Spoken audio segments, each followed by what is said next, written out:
하나님 말씀 구약성경 시편 119편 33절이 되겠습니다. 구약성경 891쪽 시편 119편 33절에서 48절까지 한 절씩 교독하겠습니다. 33절에서 38절입니다. 여호와여, 주의 율례들의 도를 내게 가르치소서. 내가 끝까지 지키리이다.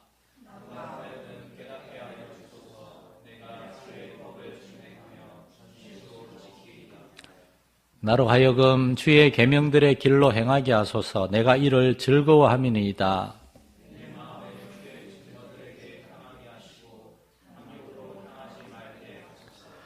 내 눈을 돌이켜 허탄한 것을 보지 말게 하시고 주의 길에서 나를 살아나게 하소서.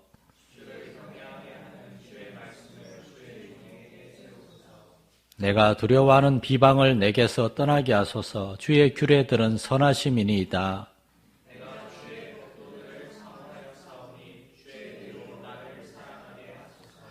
여호와여, 주의 말씀대로 주의 인자하심과 주의 구원을 내게 임하게 하소서.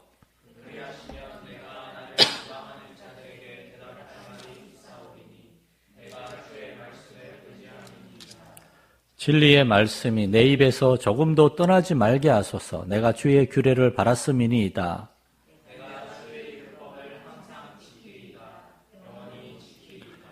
내가 주의 법도들을 구하여 싸우니 자유롭게 걸어갈 것이오며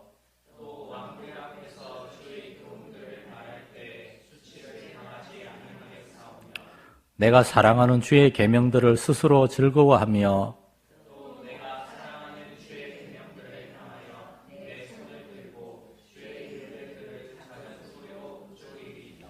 아멘. 오늘 시편 119편을 우리가 또 한 세 번째로 묵상하면서 이제 시편 119편을 이제 몇 주간 보면서 제가 이걸 매일 이렇게 한 번씩 두 번씩 계속 반복해서 읽고 듣거든요. 119편을 쭉 읽거나 들으니까 한 20분에서 25분이 걸리더라고요. 굉장히 길어요. 근데 많이 듣다 보니까 처음에는 그 말씀이 그 말씀인 것 같고 똑같은 말씀을 이렇게 176번이나 반복을 했나 처음에는 그런 편견이 있었는데 계속 읽다가 보니까 제가 회개를 하게 됐어요. 왜 회개를 하게 됐는가 하면은 이 시편 119편을 저술한 한 명의 시인일지 또는 몇 명의 시인들일지 그분들이 시편 119편을 자 우리 히브리 알파벳 22개, 알렙벳 이렇게 22개 알파벳 이렇게 알렙 그걸로 8절, 베트로 8절 이렇게 하죠. 끝에 오메가로 8절 이런 식으로 해가지고 한번 22개 알파벳으로 8절씩 176개에 한번 멋들어진 시를 만들어 보자. 그런 마음으로 시편을 쓴 게 아니라는 겁니다. 그분들이 어느 날 함께 삶을 나누면서 하나님에 대해 묵상하면서 기도하다가 자신들이 묵상하고 깨달은 것들을 나누다가 우리 이것들을 함께 모아서 하나님께 기도의 시로 만들어 봅시다. 그런데 거기에 이왕이면 우리 아이들과 우리 하나님을 믿는 사람들이 외우기 좋도록 우리 알파벳을 따라 한번 만들어 봅시다. 시를 만들겠다. 이게 목적이 먼저가 아니라 하나님의 은혜에 대한 감사의 그 간증과 고백이 먼저였고 그 다음에 그걸 시로 만들었다는 겁니다. 제가 고등학교 때 이제 시를 쓰는 숙제를 받았을 때 막 시 억지로 쓰려고 막 연행 맞추고 단락 맞추고 글자 라인 맞추고 억지로 쓴 시가 아니라 이 176절이나 되는 길고 긴 시편이 사실은 그 시인들이 하나님께 대한 자신들의 깊고 풍성한 감사, 그 하나님이 먼데 있는 하나님이 아니라 다른 이방신들과 달리 우리에게 말씀하는 하나님이라는 그 사실에 대해서 너무 고맙고 감사한 마음으로 쓴 그 시들을 엮은 거라는 겁니다. 그런데 이 시를 제가 아이고 뒤도 길다 빨리 읽고 빨리 설교 준비하지 후루룩 해치우듯이 읽고 그렇게 성의 없이 읽고 그런 저 자신에 대해서 회개했다는 겁니다. 이 시는 그냥 시가 아니라 하나님께 대한 감사의 기도고 하나님께 대한 경배의 찬양이고 우리에게 말씀하시는 하나님께 대한 믿음의 고백이라는 겁니다. 이 시에서 이 시인들이 우리에게 얘기하는 전체에 큰 메시지가 있다고 처음에 말씀드렸어요. 제가 계속해서 강조하는데 첫 번째로 하나님은 살아계시는 하나님은 우리에게 말씀한 하나님이라는 겁니다. 그 당시 이 시를 쓴 고대 이스라엘 당시에 이방의 신들은 말을 안 해요. 단순하게 제물을 바쳐라, 많은 걸 제물 바쳐 복 주겠다, 그게 끝. 그러나 이스라엘은 역사적으로 최초의 이스라엘의 그 선지자 이전에 사사가 있었잖아요. 사사가 하는 일은 백성들 데리고 나가 전쟁하는 게 사사가 아니었어요. 사사는 하나님의 말씀을 백성들에게 가르치고 그 말씀으로 삶의 옳고 그름을 분별하는 것. 전쟁이 났을 때는 전쟁터에 나갔지만 전쟁이 없을 때는 백성들에게 하나님의 말씀 가르치고 하나님의 말씀으로 재판하는 게 사사들이 하는 일이었어요. 그 다음에 선지자가 있었고 또 왕들이 있고 왕도 이스라엘 백성들에게 하나님을 예배하도록 하나님을 섬기는 나라로 이끌어가는 게 왕이었지 자기 마음대로 다스리는 게 아니었습니다. 이스라엘은 철저하게 살아계시고 말씀하시는 하나님을 예배하는 그러한 말씀 중심의 공동체였어요. 두 번째로 하나님은 오늘도 성령을 통해서 우리 각자에게 말씀하신다는 겁니다. 이 기록된 말씀은 지금으로부터 적어도 4,000년 전에서 2,000년 전까지 굉장히 오래전에 기록된 옛날 성경인데 이것을 21세기 2014년에 지금 14년인가 24년인가요? 2024년을 살아가는 지금 우리에게 있어서 이게 무슨 의미가 있는가? 이게 어떤 의미가 있는가? 하나님은 그 2000년, 수천 년의 간격을 뛰어넘어서 그때 말씀하신 하나님은 지금도 말씀하신다는 겁니다. 지금 우리가 읽으면은 이 말씀을 통해서 지금 우리의 삶 속의 문제들에서 하나님이 지혜를 주시고 깨달음을 주시고 길을 열어주시고 지금도 하나님은 옛날에 이 시편 저자들에게 말씀하신 하나님은 지금 2024년 오늘도 우리에게 말씀하시는 하나님이라는 것. 세 번째로 그 하나님은 우리에게 말씀하실 뿐만 아니라 우리가 그 말씀을 듣고 잊어버리는 것이 아니라 집에 가서 그 말씀대로 살려고 할 때 우리의 삶 속에서 실제로 우리를 지키시고 하나님의 말씀이 우리를 지켜주십니다. 지난주 설교 주제가 나를 지키시는 하나님의 말씀이었잖아요. 하나님의 말씀이 우리의 생각과 우리의 마음과 우리의 의지, 우리의 말과 우리의 행동 이걸 하나님이 지켜주시는 거예요. 그래서 바울 사도는 에베소 교회 장로님들 불러가지고 초대교회 성도들을 맡기면서 내가 여러분을 주와 및 그 은혜의 말씀에게 부탁하노니 그 말씀이 여러분을 너희 든든히 지키사 이제 곧 닥쳐올 핍박과 이단들의 공격에서 지켜줄 겁니다. 그래서 아이들에게, 자녀들에게, 젊은이들에게 하나님의 말씀을 가르치는 겁니다. 링컨 같은 사람은 초등학교 5학년 그걸로 끝이었어요, 공부가. 그 이후에 엄마가 유품으로 딱 하나 유산을 남겨줬는데 성경 남겨줬잖아요. 그 성경 가지고 성경 읽고 그래서 나중에 링컨이 그 성경을 읽다가 말을 너무 잘해가지고 나중에 변호사가 되고 처음엔 그 조만한 가게 점원하다가 성경 읽으면서 하나님의 은혜를 받아서 말을 잘하게 돼서 변호사가 되고 나중에 국회의원이 되고 대통령이 됐잖아요. 하나님의 말씀은 시편 시대의 과거만이 아니라 지금도 오늘도 우리에게 역사하신다는 겁니다. 그래서 우리 교회 학교에서도 그렇고 우리 장로님도 그렇고 하나님의 말씀을 생명력 있게 선포하는 이걸 위해서 우리가 기도하는 겁니다. 시편 119편의 저자들은 이렇게 오랜 시간 기도와 묵상을 통해서 이 시편 119편, 이 176절의 긴 시를 썼는데 한 절 한 절 안에 그 시인들의 감격이 있어요. 감동이 있어요.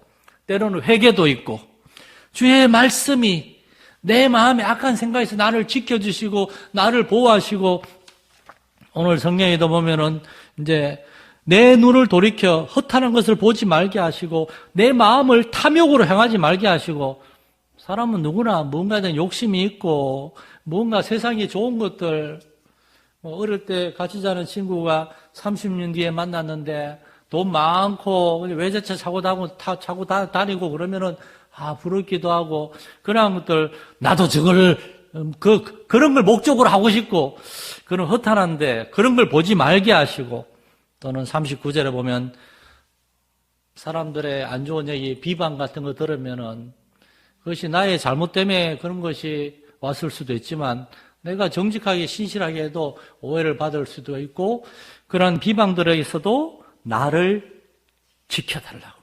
하나님의 말씀이 이렇게 일하시는 겁니다. 이 시인 119편의 이 시를 쓴 저자들은 하나님의 말씀을 깊이 경험한 사람이었어요. 저는 목회자로서 하나님의 말씀을 설교하는 사람으로서 종종 이제 주변 목사님들하고 이야기하고 또 요즘은 이제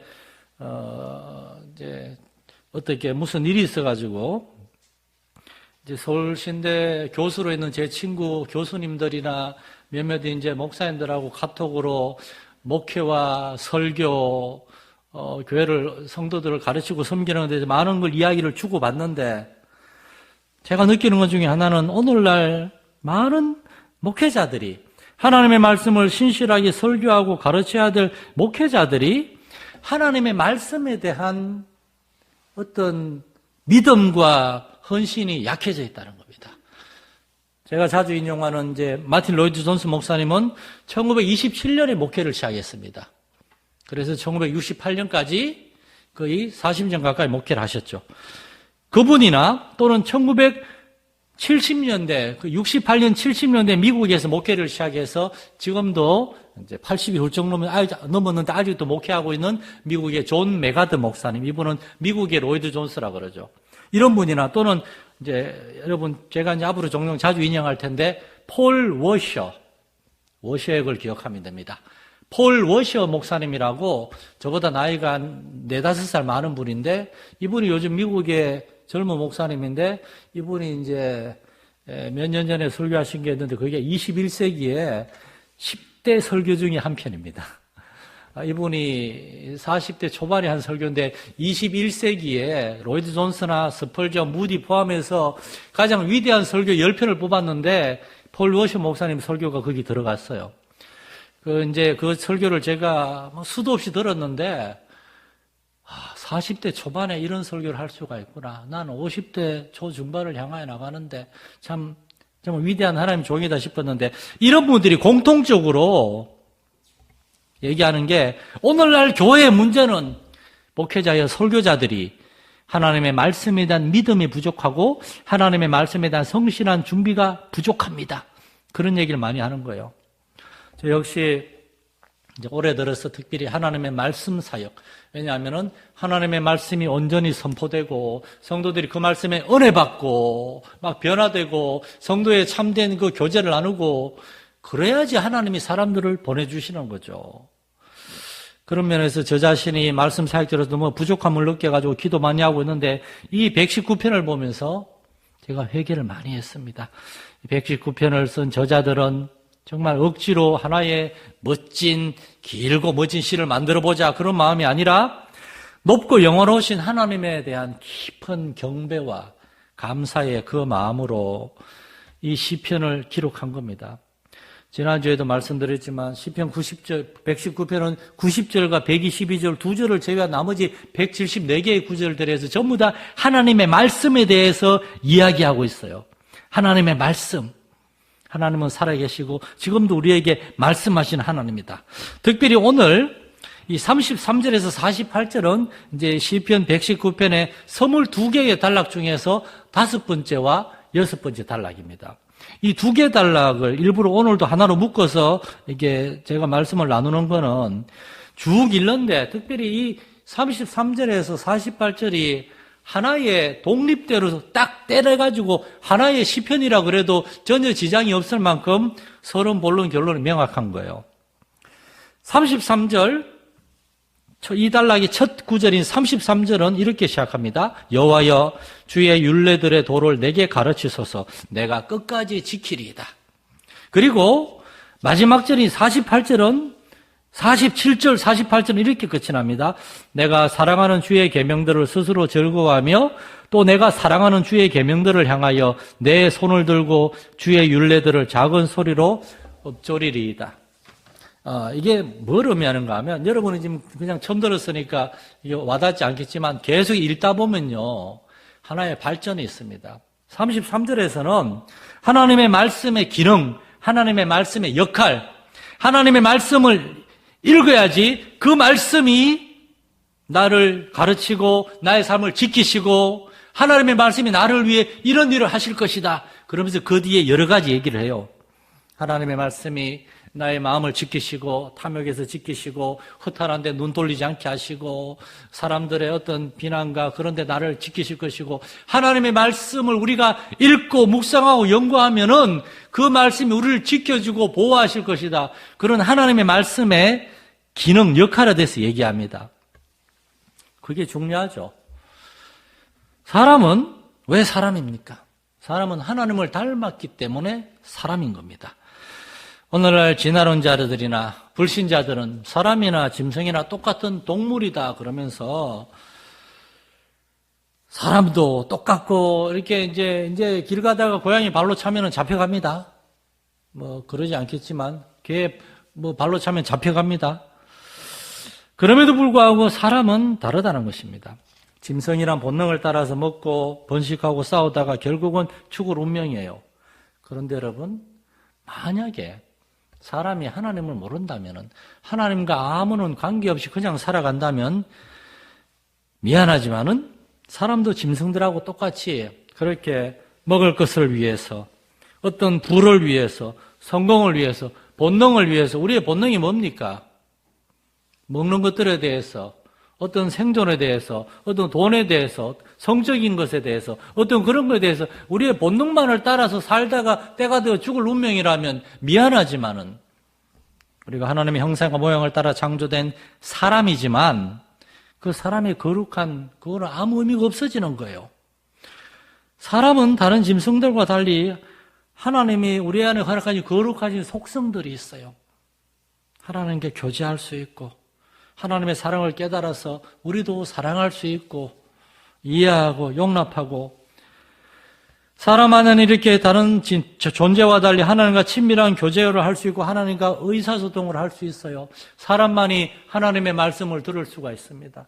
그래서 하나님이 우리한테만 말씀을 주신 거잖아요. 다른 짐승들한테는 말씀을 안 주셨습니다.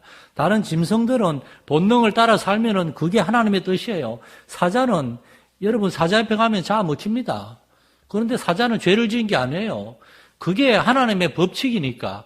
그런데 사람이 돈 필요하다고 옆에 사람 때리고 칼로 찌르고 돈 뺏으면 그런 죄입니다. 왜냐? 우리는 사람이니까.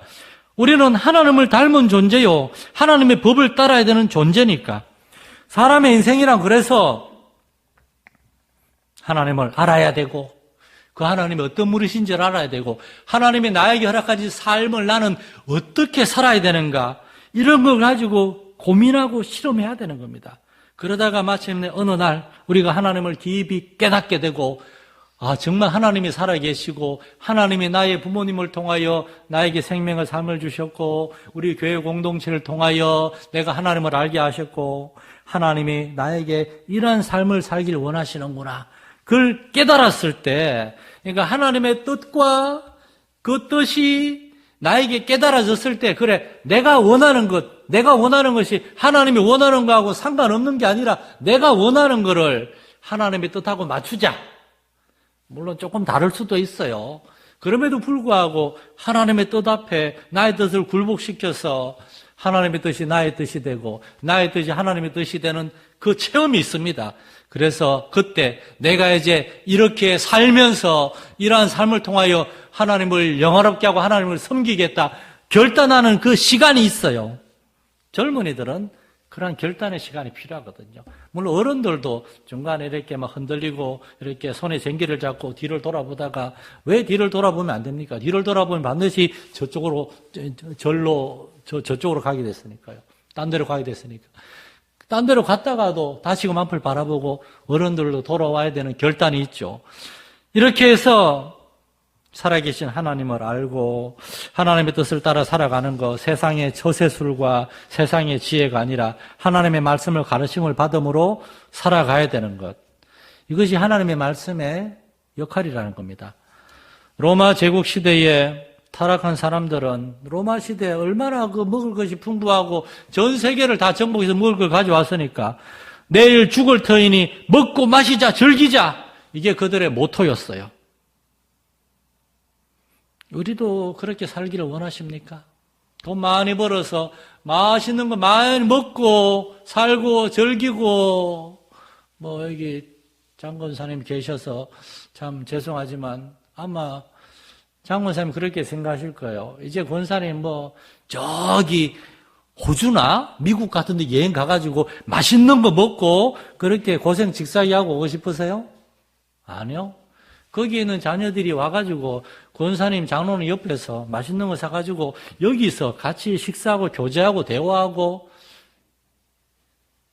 가서 보고 즐기는 게 중요한 게 아니고 내가 사랑하는 하나님, 그 하나님 나에게 주신 소중한 자녀들, 가족들 함께 교제하고 섬기고 그들이 내가 그들을 가르치고 양육한 대로 그들에게 소개해준 하나님의 뜻을 알고 살아가는 걸 지켜보는 거, 그거면 충분한 겁니다. 그거면 충분한 거예요. 우리는 하나님이 나의 하나님이십니다. 그러므로 나는 하나님의 말씀을 따라 살길 원합니다. 말씀을 내게 가르쳐 주시고 내가 말씀대로 살게 해 주십시오. 이렇게 기도하고 그렇게 삶을 드리는 시편 저자들, 이게 인생의 시작이고 인생의 가장 중요한 거라는 겁니다. 두 번째로 마지막 절은 또 다른 얘기를 합니다. 처음에는 하나님의 말씀대로 살아야 된다. 나는 하나님의 자녀의 백성이 그렇게 살아야 된다. 어떤 그러한 의무감에서 시작을 했는데 지나다 보니까 그게 아닌 거예요. 시편 이 47절, 48절의 저자는 하나님의 말씀을 억지로 최선을 다해 지켜야 되겠다 하는 의무감의 차원을 넘어서서 이제는 하나님의 말씀을 내 스스로 즐거워하면서 내가 나의 사랑하는 주의 계명들을 향하여 내 손을 들고 주님께 내가 찬송하고 간증할 것입니다. 47, 48절을 보세요. 내가 사랑하는 주의 계명들을 스스로 즐거워하며, 처음에는 말씀을 들어야지, 말씀을 읽어야지 하고 재미없고 따분하지만 목사님도 읽으라 그러고 하나님도 읽기를 원하시는 읽어야지 들어야지 시간이 지나니까 그게 아닌 거예요. 이 말씀을 사랑하게 된 거예요. 그래서 말씀을 스스로 즐거워해서 책을 들고 하나님 말씀 읽으면서 그 읽은 거를 너무나 감사해서 하나님께 감사하고 찬양하게 되고 기뻐하고 즐거워하는 고백.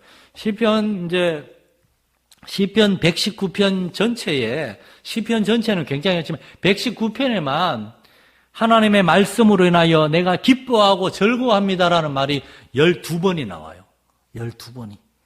시인은 하나님의 말씀을 읽고 듣고 지키는 것이 그리스도인으로서의 의무감에 의해서가 아니라 이제는 하나님을 사랑하게 되었기 때문에 정말 하나님의 말씀을 누가 시켜서가 아니라 스스로 읽고 묵상하고 즐거워하는 그러한 단계까지 갔다는 겁니다.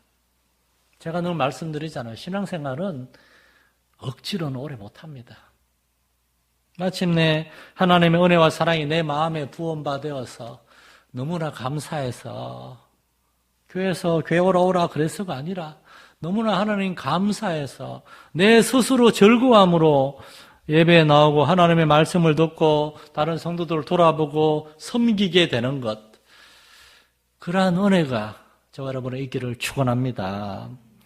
초대교회 성도들이 예수님이 부활하셨다고 막 전도하며 다니는데 로마 제국에서 막 잡아갔죠.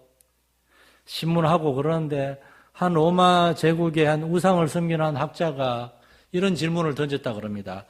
정말 저들이 전하는 나사렛 예수가 부활한 게 아니고 그냥 죽어서 시체로 썩어 없어졌다면은 도대체 이 사람들은 왜 시련과 죽음을 무릅쓰고 이렇게까지 하는 것인가?